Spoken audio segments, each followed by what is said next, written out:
Hello and welcome back to Ollie Talks Airsoft, and happy 2022 to everyone. Today's video is actually going to be a quick one. It's not the video that I was hoping to be the first one of the year, but it kind of leads into it.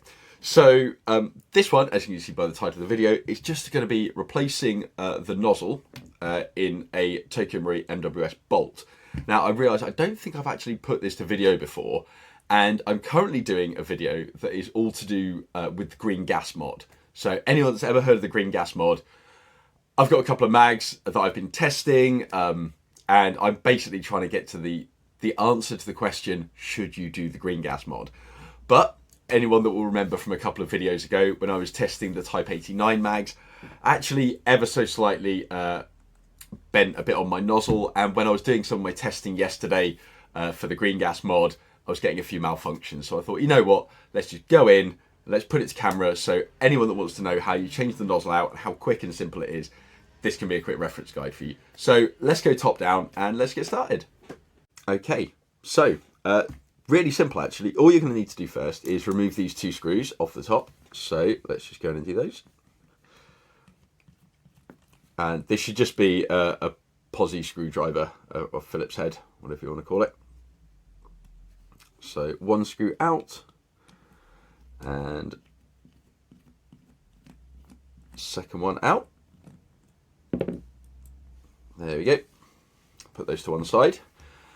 Then this part here actually lifts up a tiny bit, and you'll notice there is actually a little spring just inside there. What I'm going to do is just pick this up a tiny bit and just give it a little knock, and that spring should want to fall out. There you go, it's just laying flat there at the moment. I can just poke it out. Doesn't require any effort to remove, it should just want to come out. Next thing you're going to do is you're going to pull the nozzle forward, and this part here won't actually slide straight forward. It has to come up a tiny bit, then it will go forward and it will come out. That's what actually stops this from rotating. So otherwise it could end up at a weird angle, and obviously that is not going to get any gas going up through it. Next thing you want to do is this part at the back. It actually just pulls up, so hopefully you can see there, that just pops up and out, and then the whole part will just, well, the whole actual nozzle will just come out. This is your bolt carrier group. Obviously you don't need to take off the pins or the end cap or anything here. Yep, that's all done. Just put that to one side for the moment. Next thing I'm going to do is I'm going to take this rear piece of rubber off the back here. Sometimes you'll need to get in with like a screwdriver or something, but eventually you should just be able to pop that end off. You'll also, there is usually a little O-ring on the end of here, and it'll either be here or it'll be stuck in the end there where you can see the hole. Now, because it's stuck there where the hole is, that's actually fine. You don't need to worry about it. But if it's on here, I'd suggest obviously take it off and just put it to one side with the other pieces. The next thing you'll notice is there's actually a screw in the top here. So all of this can be done with a single posi screwdriver. And what I would usually do is put my finger on the end here, just hold it in, and we'll just undo this screw and take it out.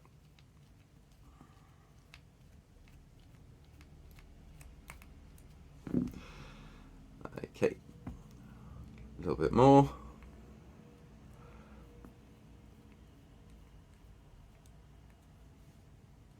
Okay, and that's the screw out. Then all the internals will come out. So you've got your spring here, a little bit more of a tug, and you'll notice inside the spring there's actually a piece of rubber in there, which hopefully you can see moving around. This actually stops the spring from compressing itself too much, kind of going in on itself and breaking. The next thing we want to do is take the internals out, and what I usually do is just give it a little tap. Once you've given it a tap, you can see there, in this particular one, I've got a trimmed rocket valve spring, and I've also got the actual rocket valve itself. So the way that these would always go back in is there is normally a little part where you can see the actual spring will kind of clip onto the rocket valve, and it will always go spring first, into the back of the nozzle. You also want to make sure that the part that's actually going to accept the gas is down at the bottom here, where it can actually accept and route the gas. So I'll just put it in there gently, move it in, and it will actually only go at one angle. Move it down to the bottom. Now this bit's quite important. You actually want to make sure that it's sat just as it is there. So you can see half of the valve, and I just tested with a screwdriver, just going in here, and I can see there is actually, I don't know if you can see there, but there is actually a tiny bit of spring tension on it, which is exactly how we want it to be. So the next thing I'm going to do is I'm going to push this piece back through, and what we're actually going to aim to do is this screw here actually goes through these holes here, and depending on which hole you put it through, you actually can get slightly different power.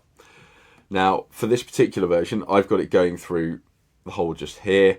This isn't something you would have to worry about on your usual MWS bolt, but what you do want to do is make sure that as you put it in, this hole here is going to line up.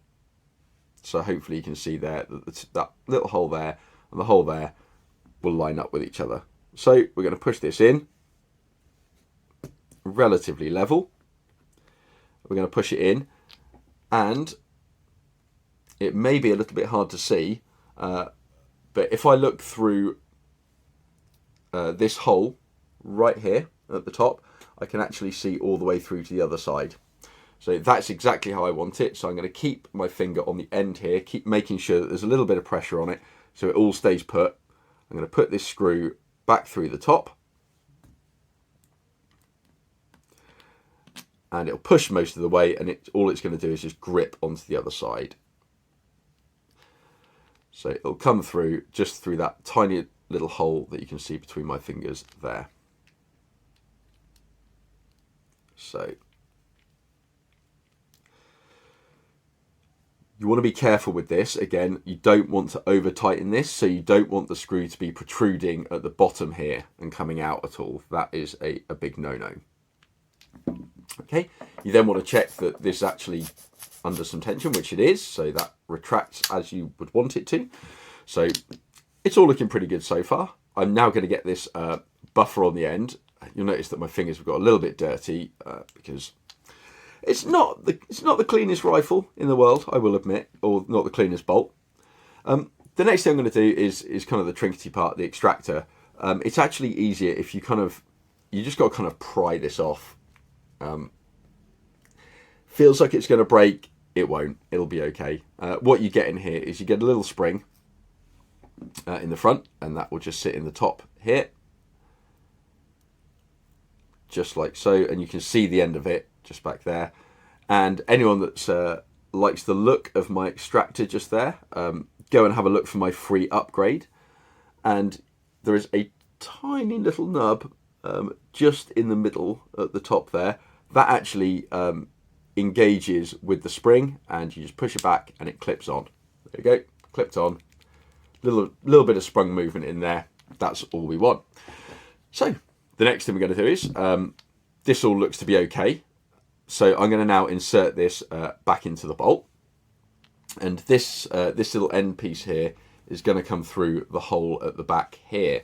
So let's pop it through, and there we go. We can see it's just started to protrude through at the back here. Now it's actually got a couple of holes in it, so what I find usually is easiest to do is get in with a screwdriver or something, pull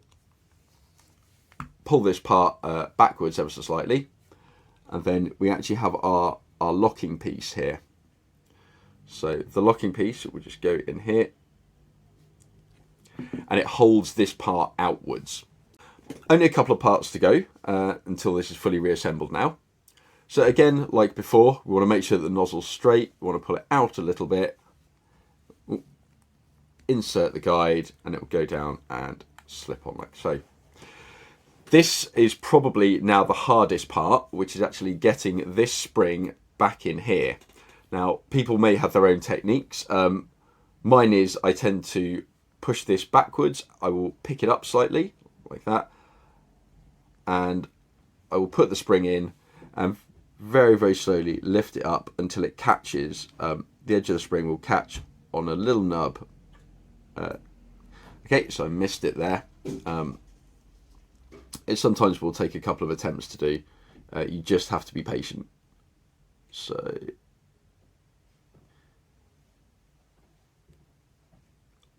so close. Come on, here we go. No, almost. No, I'm going to keep doing this on camera until I get it. Because it does show that despite the fact that I've taken this bolt apart maybe hundreds of times even, certainly dozens, there we go, it still isn't always super easy. So once it's back in, it will want to sit flat, and you can tell if it's working by just pushing forward and seeing that there is actually some spring tension on there.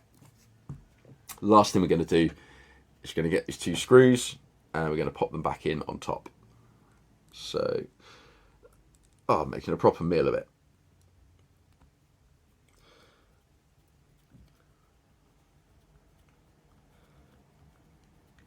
So, that's one. And this is basically it, guys. So we've now changed out the slightly bent nozzle, and we put in a brand new straight Tokyo Marui nozzle. So the next thing we're going to want to do is just make sure that this does actually work. So I'll pause the video here, and now we get to test it, the fun bit. Okay, so I'm back. New nozzle has been installed. So let's just make sure that it is actually working. I've got some 0.2 gram BBs in here. Last time this was shooting right around 320, 330 FPS. I'd hope for that, maybe a touch lower. Let's see what we get. Okay, that was 378 FPS. That is way too high. Go away. Yeah, it does work. It does everything it needs to do. I put it through the wrong hole on the back of the nozzle, and that's why it's such a high FPS. Damn it! Is it definitely doing that?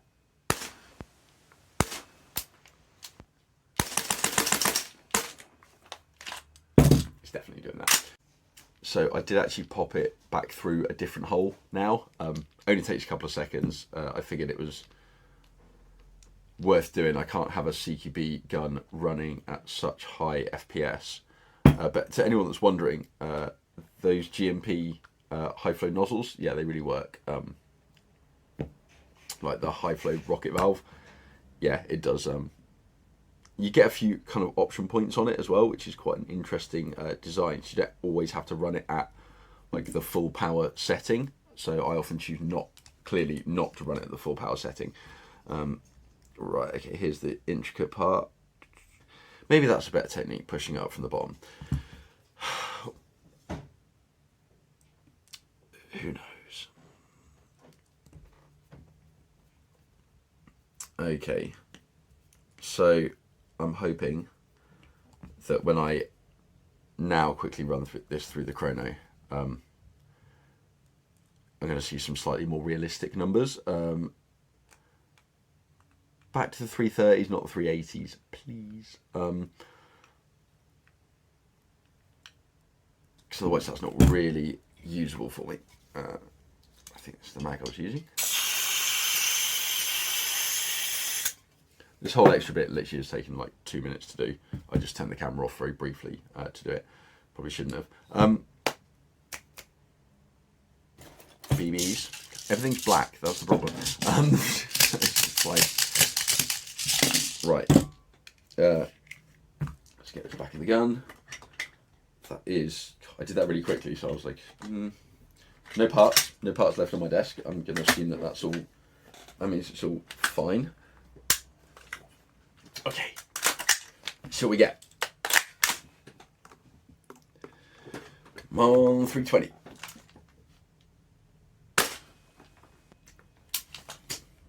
There we go, 303. Yeah, way back. This is this is what I want my gun to be shooting at, because I normally shoot 0.28s, 0.32s.